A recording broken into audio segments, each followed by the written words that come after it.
je retiens deux messages clés. Donc, le consensus de promouvoir la collaboration intersectorielle, l'implication des pouvoirs publics locaux et les communautés,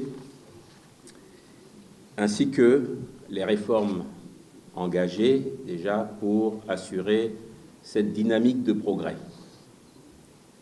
Nous marquons donc à l'AMP notre pleine adhésion aux conclusions des travaux de cette table ronde de haut niveau et vous assurons de notre entière disponibilité et collaboration pour poursuivre à vos côtés, donc aux côtés du ministère de la Santé, de nos collègues de l'Agence nationale des vaccinations et soins de santé primaires, ainsi que des partenaires techniques et financiers.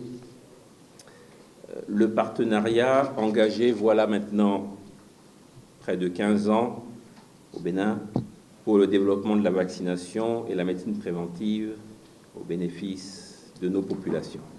Durant ces 2 jours, d'illustres personnalités ont réfléchi sur les questions essentielles de la vaccination. Les problèmes essentiels ont été soulevés avec des approches de solutions, de la prestation surveillance, la logistique, à la communication et à l'augmentation de la demande, sans oublier la gouvernance et le leadership.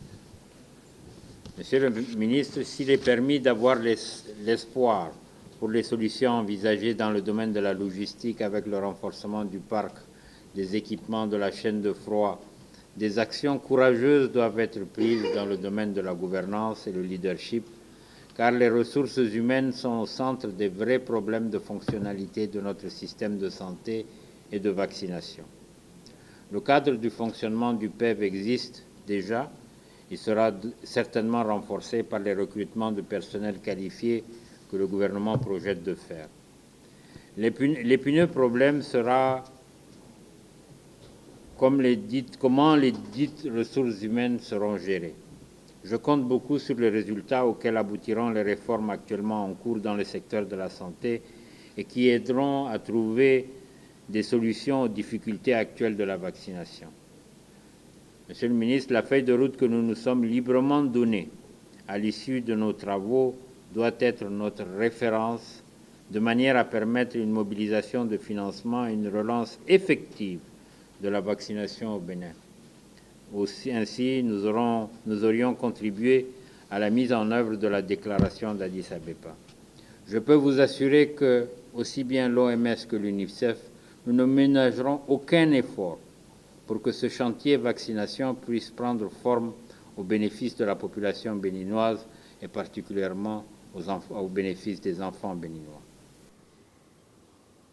Cette table ronde avait pour objectif de crever l'abcès de ce qui ne marche pas et de trouver des solutions très claires et innovantes afin de permettre aux managers de planifier des activités et de pouvoir garantir la mobilisation des ressources, que ce soit des ressources domestiques, mais aussi au niveau des partenaires, afin de garantir un financement durable de la vaccination et pour s'assurer que chaque enfant soit vacciné.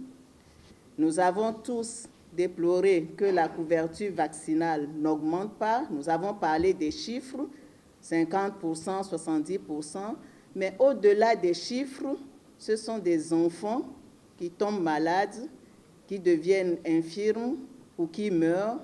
Ce sont nos sœurs, les femmes, nos mamans qui souffrent, qui perdent la vie de leurs enfants. Ce sont des familles qui se ruinent parce que les enfants sont malades. C'est tout un gouvernement qui ne se développe pas parce que privé de ces futurs bras valides et des présents bras valides qui doivent s'occuper des enfants. Moi, je prends ce qui revient à Gavi, la responsabilité de pouvoir continuer le dialogue avec les partenaires de l'Alliance et le gouvernement pour accompagner le pays dans l'amélioration du processus de mobilisation des ressources et de la gestion des soutiens, que ce soit en vaccins, en espèces et en assistance technique. Les ressources de Gavi sont des ressources catalytiques qui viennent compléter les ressources du gouvernement et des autres partenaires. avec l'espoir que de nouveaux jours de gloire pourront se voir sur cette terre du Bénin. Je vous remercie. Vive la coopération, vive le Bénin.